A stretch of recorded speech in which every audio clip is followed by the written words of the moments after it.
Caribbean Sea, 60 miles off the Venezuelan coast, an American destroyer picks up something fast on radar. Two contacts, closing rapidly, bearing directly toward the ship.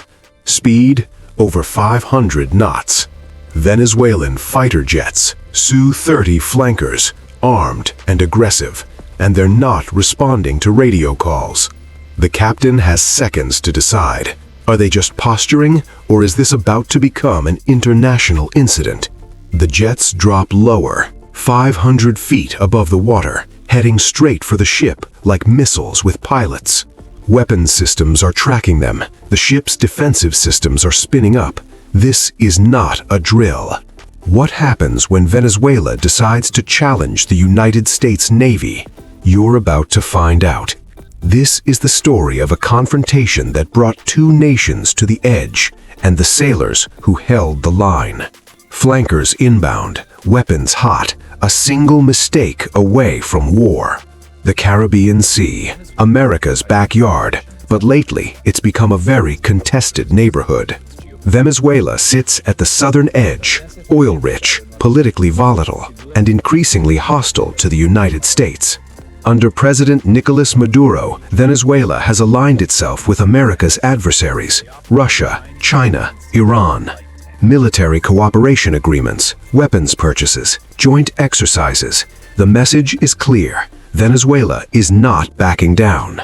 The United States conducts regular freedom of navigation operations in these waters, asserting international law. Venezuela claims these operations violate their sovereignty. They call it American imperialism, provocation. Tensions have been building for years. Sanctions, diplomatic expulsions, accusations flying both directions.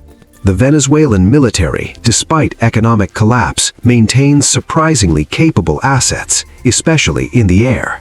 Su-30 Mk2 flanker jets, purchased from Russia, among the most advanced fighters in South America.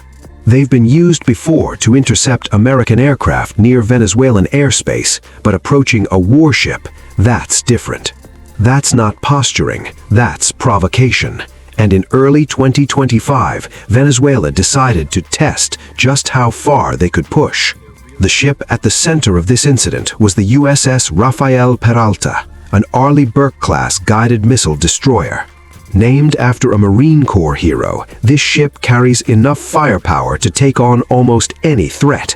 Displacement of nearly 10,000 tons, 500 feet of American naval engineering designed for one purpose: dominance.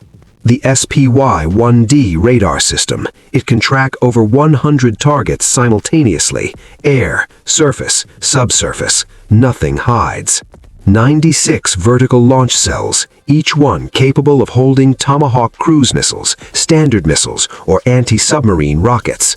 For close-in defense, the Phalanx CIWS, a radar-guided Gatling gun firing 4,500 rounds per minute. And if that's not enough, the ship carries two MH-60R Seahawk helicopters for extended reach and anti-submarine warfare. 300 sailors call this ship home, trained professionals who drill constantly for exactly this kind of scenario. Now let's talk about what was coming at them, the Venezuelan Air Force's most capable platform. The Sukhoi Su-30 Mk2 Flanker, a Russian-built multi-role fighter that commands respect anywhere it flies. Twin engines producing over 55,000 pounds of thrust, maximum speed of Mach 2.0, incredibly maneuverable. The flanker can carry a devastating array of weapons: air-to-air missiles, anti-ship missiles, precision-guided bombs. Most concerning for naval vessels, the KH-31 anti-ship missile, Mach 3 speed, sea-skimming approach, extremely difficult to intercept. Venezuela purchased 24 of these jets between 2006 and 2008. They remain operational despite maintenance challenges. Venezuelan pilots train regularly. Some have received instruction in Russia. They know their aircraft. The combination of capable aircraft and aggressive posturing makes Venezuelan intercepts genuinely dangerous.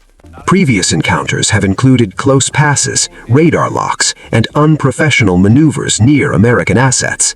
But approaching a fully armed destroyer, that takes the risk to an entirely different level. The ship has weapons designed specifically to kill aircraft, and very well-trained operators who won't hesitate. This wasn't going to be a simple intercept. This was going to be a confrontation with very real consequences.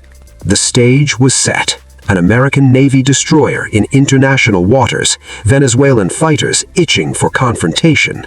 The morning of the incident began with clear skies and calm seas, perfect conditions for a freedom of navigation transit. The USS Rafael Peralta was 48 hours into a routine patrol. Everything had been quiet, until now. At 0730 local time, the ship's electronic warfare team detected something. Radar emissions from the Venezuelan coast. Search radar, military frequency. Someone was looking for them, and they'd definitely been found.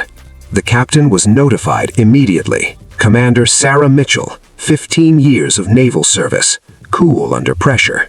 Keep tracking. Let me know if anything launches. Standard procedure. Venezuelans often tracked American ships. Usually nothing came of it. But 15 minutes later, the situation changed. 2 aircraft contacts appeared on radar, launching from a Venezuelan airbase. TAO, bridge. We have 2 fast movers, bearing 180, Angels 20, heading directly toward us. Angels 20 meant 20,000 feet. They were high but descending, and their heading was unmistakable. Commander Mitchell moved to the Combat Information Center, the nerve center of the ship, where decisions got made. Dozens of screens glowed with data, radar tracks, electronic emissions, communications, the whole picture unfolding. What are we looking at? The captain's voice was calm but focused. This was her ship, her responsibility. 2 Su-30 Flankers, ma'am. They launched from Barcelona Air Base about 10 minutes ago, direct intercept course. The aircraft were now at 15,000 feet and descending, 40 miles out, closing at over 500 knots. Try to raise them on international distress frequency. Get a response. She wanted answers before making assumptions. Venezuelan aircraft? Venezuelan aircraft. This is United States Navy warship. State your intentions. Over. Silence. No response. The jets kept coming, descending further. 10,000 feet now, 25 miles out, and closing fast. Try again. All frequencies. Commander Mitchell's jaw tightened. This wasn't normal Venezuelan behavior. This was aggressive. Second attempt. Same result. Radio silence. The jets dropped to 5,000 feet, 15 miles, and closing fast. Set general quarters. All hands to battle stations. The captain made the call, better prepared than surprised. Throughout the ship, the alarm wailed. Sailors sprinted to their positions. Hatches slammed shut. The ship transformed. In the Combat Information Center, weapons systems came online. Radar tracks locked on to the incoming aircraft. The SPY-1D radar had them perfectly tracked. 2 contacts, now at 2,000 feet, 10 miles out, still approaching. Ma'am, they're descending to sea level. This looks like an attack profile. The TAO's voice carried an edge now.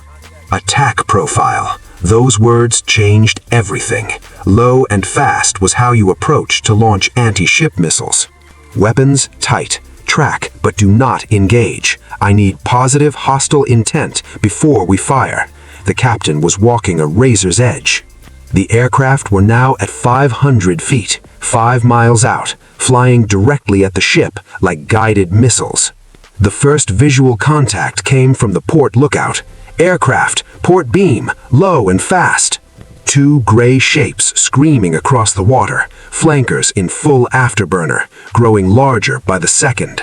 They were close enough now to see details. Wing-mounted missiles, external fuel tanks, Venezuelan insignia. Inside the CIC, every eye watched the screens. The jets were now 2 miles out, seconds from the ship. CIIS is tracking. Standard missiles are ready. Chaff is ready. Just give the word, Captain. Commander Mitchell's finger hovered near the command console. One word from her and the sky would fill with missiles.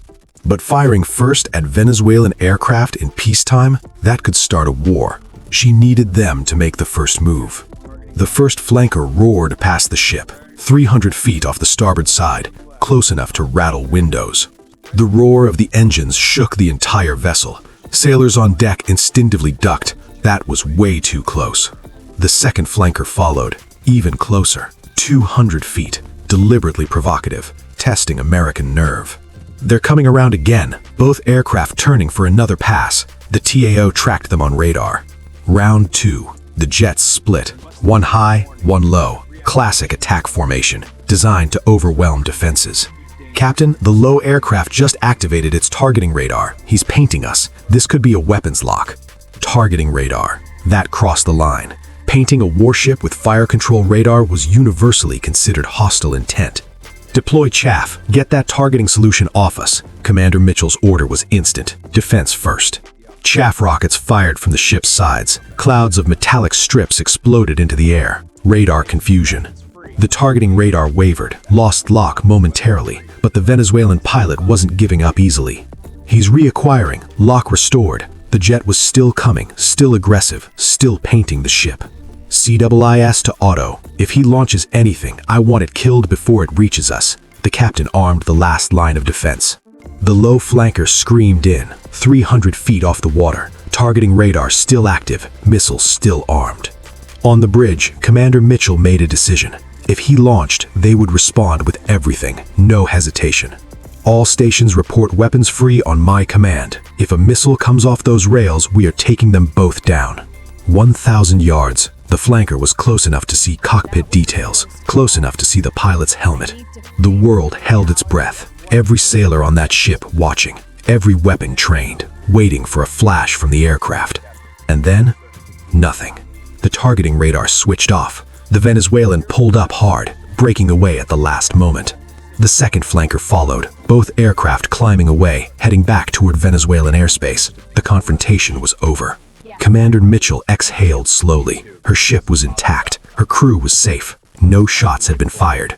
But that had been close, terrifyingly close. One nervous finger on either side and this would have become a shooting war. Stand down from general quarters. Maintain heightened readiness. Get me a secure line to fleet command. The immediate crisis was over, but the incident was far from finished. Reports would need to be filed, protests lodged, responses planned. No weapons were fired, no missiles launched, no casualties on either side, by the narrowest of margins. The Venezuelan aircraft returned to base. The USS Rafael Peralta continued its patrol.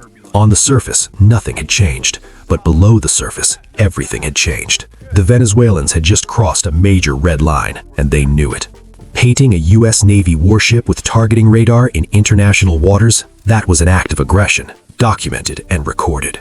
Every electronic emission from those flankers had been captured, every radar pulse logged, every flight path recorded. Camera footage from the ship showed exactly how close the passes were, dangerous, unprofessional, potentially fatal. The ship itself was undamaged, all systems functional, all sailors accounted for. The physical mission was complete. But the psychological impact? That would take longer to process. Sailors had looked potential war in the face. Commander Mitchell spent hours filing reports. Every detail documented, every decision explained, every second accounted for. By the time she was done, senior commanders from Miami to Washington were analyzing what had happened. The Pentagon's response was swift. Within hours, a formal diplomatic protest was delivered to the Venezuelan government. The language was strong, dangerous and unprofessional, reckless disregard for international norms, unacceptable behavior. Venezuela's response? Predictable. They called it a defensive response to American aggression in Venezuelan territorial waters. International waters, not Venezuelan waters. The ship was legally where it had every right to be. Venezuela was lying. But truth doesn't always matter in geopolitics. What matters is perception and response. The United States announced additional naval patrols in the Caribbean. More ships, more aircraft, more presence.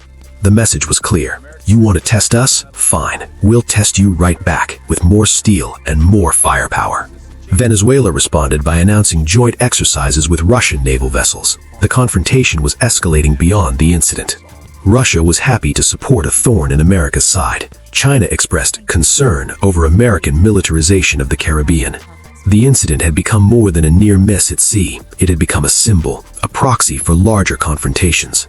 For Commander Mitchell and her crew, the recognition came quietly. Navy commendation medals for handling the situation professionally. The captain was praised for her restraint, for not firing first, for preventing a war while defending her ship. She accepted the medal without fanfare. In her mind, she'd just done her job. Her crew had done theirs. The USS Rafael Peralta completed its deployment and returned to port. Another ship took its place in the Caribbean. The patrols continue to this day. American ships in international waters, Venezuelan jets watching from the coast. The confrontation of 2025 didn't start a war, but it didn't end the tensions either. The next incident is just a matter of time. And when it comes, American sailors will be there, ready, trained, prepared to do whatever their country asks. That's what the Navy does. They stand watch, in calm seas and rough, against any threat, every single day. So here's our question for you. Was Commander Mitchell right to hold fire, or should she have shot first?